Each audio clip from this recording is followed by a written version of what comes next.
This man decides to look at me and be like, in a very condescending tone, like, yeah, I saved you twice now. Yeah, you owe me.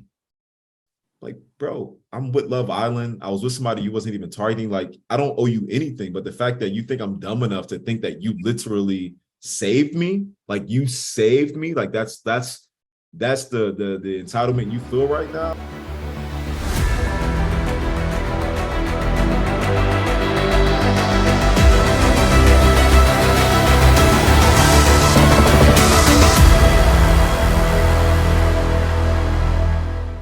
Adams here, Challenge Reality News. We got David here. So bummed. I mean this from the bottom of my heart that you are not here. And I was watching Elimination. I was like, all right, well, if he gets sent home, I get to talk to him. I'm a huge fan of him, but I kind of don't really want to talk to him because I want to see him in this final. How's it going, David? Benny, I didn't want to see it last night either, but I needed to relive that moment because I needed more fuel for my training I've been doing all summer. But I've been doing good. I've been doing good. In summary, this experience was redemptive from my past reality experiences. I got a lot further than I have on my past shows. I proved myself, proved others, I proved doubters wrong. And I gave myself a lot of fuel to train this summer in case an opportunity comes up in the future. Yeah, and so you did Big Brother previously, and now you just finished on the Challenge USA. How were these two shows different for you? So first off, the biggest difference, there's not cameras on all the time. There's a camera crew that comes in, records specific moments of conversations or, storylines. You can take naps on the challenge. If you're sleepy, you can go lay down and take a nap. You can't do that on Big Brother. But the number one biggest difference that I thrived in is if somebody wants you to go home, they have to send you home. They have to beat you for you to go home. And I love that because, people don't get it. People don't have to just look at you, read you, and decide if they like you or not, and then try to convince others to vote you out. You don't have that manipulation game, which I did not do well on in terms of Big Brother. Biggest differences that I enjoy. Okay, and I love how you mentioned that part of it where people have to send you home. You have to go into an elimination and battle it out. So this is what confused me about this season. People were saying, oh, I don't want to run, a final with David. I don't think he's, a great competitor. They kept on saying all these things about you. I'm like, I feel like he's proven himself. And so I just wanted to know what your thoughts of what people were saying about you. I think two reasons. Aesthetically, I was not in my best shape. We can see it. There's a lot of receipts. I didn't go into it looking my best in terms of aesthetics, shape, fitness. I did train while I was there. I did prove myself in many ways. But I think, we live in a world where aesthetics are how we read situations. And I think when people saw that, they just kind of wrote what they thought was going to happen. That was it. Second, I'm used to people in some instances doubting me. People, sometimes they just feel like they have a read on you and they just had certain expectation. And I love to prove people wrong. So while I did have that while I was there, it got me to the end. I read that, I understood it, I could feel it, I could sense it. That motivated me every single challenge. That motivated me for every single elimination. Even if I wasn't in it, I was still motivated like I could go in it. And on top of all of that, it's made my training this summer completely different. I'm on my way to being the best shape of my life. And, if it wasn't for the challenge and some of the doubters and even seeing myself on TV, I don't think I would be approaching my training the same way.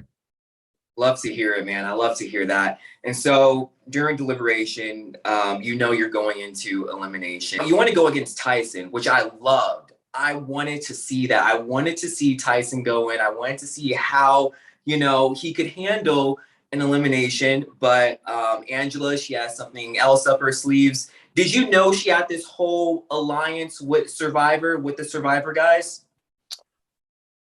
I did not know she had a big Survivor alliance. I knew she was tight with Tyson. I knew saying Tyson wasn't going to give me Tyson. That's why I said Tyson or Dom to make it seem like I choose between the two, but I just assumed they would, go with Dom. When she ultimately chose Enzo, you saw it on the show, I was like, oh, Survivor's running things. Like Yeah. either I thought that they were threatening her to saying, hey, if you send any of the Survivor guys in, we won't keep you safe. But I didn't know that she was the mastermind behind the game plan of wanting to team up with Survivor and, foregoing me and Enzo, putting us on the outside. Um, it hurt because I was thinking Team BB, we're going to represent on the global scale. We're going to represent our shows. But as I'm looking back on it, it is an individual game kind of, and people kind of forgot their show alliances, at least on the BB side.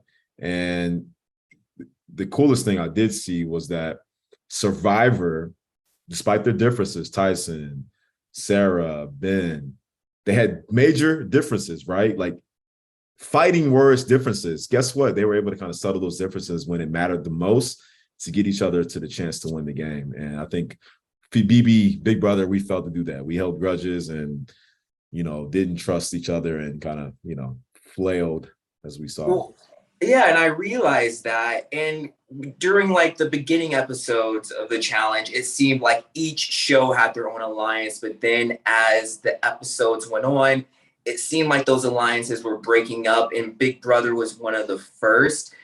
When did that start happening, do you think, and why? I think when Colin and Alyssa took a shot at Xavier and Shan, and that was a grudge to their season together, right? Xavier won. So you can have your big TV moment by shooting your own team. Nobody expected that. I was surprised that they were even discussing that. I told them I didn't want Xavier. I'm like, why would we do that? That doesn't make any sense. And I talked to Alyssa throughout the season. She just felt like she couldn't trust him, and she had to have her moment. And it was a TV moment. That's all it was, I think. So Sarah said that she was, I guess, disappointed in Ben of how she was listening to Angela.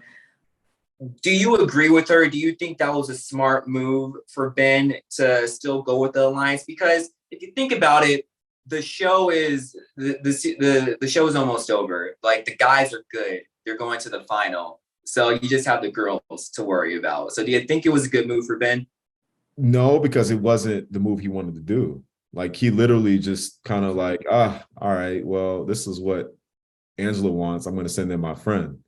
And me, I was tight with Ben too.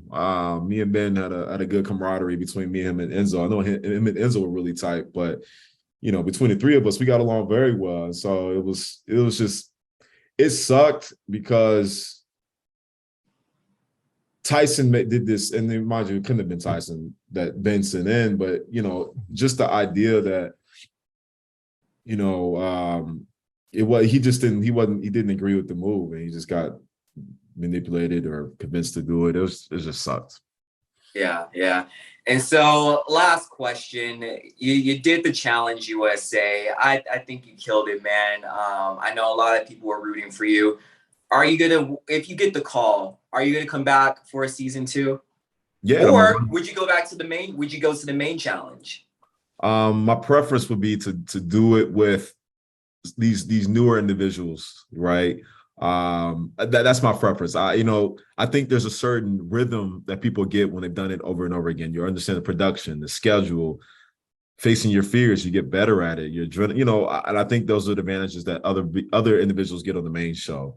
My dream would be to play against some of the people I saw this season, given that a lot of them doubted me, and there should be some respect there. And if there's not, I have an opportunity to have a target. I never really, really, really had a target this season.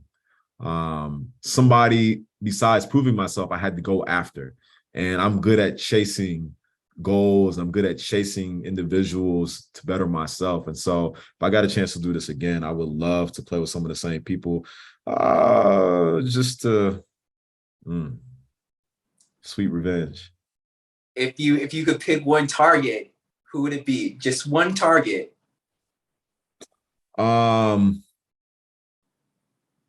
This goes back to the comment this individual made early on in the game. This is after the second challenge. And I went to him. This guy, my name is Tyson, right? Put it out there plain bluntly. That's why his name kept coming up. And I'm just talking to him about congratulating him on his second win, saying, yo, I'm glad that, I'm not being considered to go in, etc. Playing the social political game, whatever you got to do, right? This man decides to look at me and be like, in a very condescending tone, like, I saved you twice now. Yeah, you owe me. Like, bro, I'm with Love Island. I was with somebody you wasn't even targeting. Like, I don't owe you anything. But the fact that you think I'm dumb enough to think that you literally saved me, like you saved me, like that's the entitlement you feel right now. The entitlement you feel right now. Oh, that was easy. If it wasn't for Shannon's hamstring, I'm sure he would have been elimination on my elimination win. I mean, on my challenge win. Hey, I hope to see you next season, David. I would love to see a David versus Tyson showdown, but we'll have to wait and see. But thank you so much for coming on and talking with me. I really appreciate it. Mr. Adams, appreciate you. You have a wonderful rest of your Thursday. Rest in peace, Queen. You know what I'm saying? But yeah, we out here. All right. Thank you guys for tuning in, and I'll see you guys later.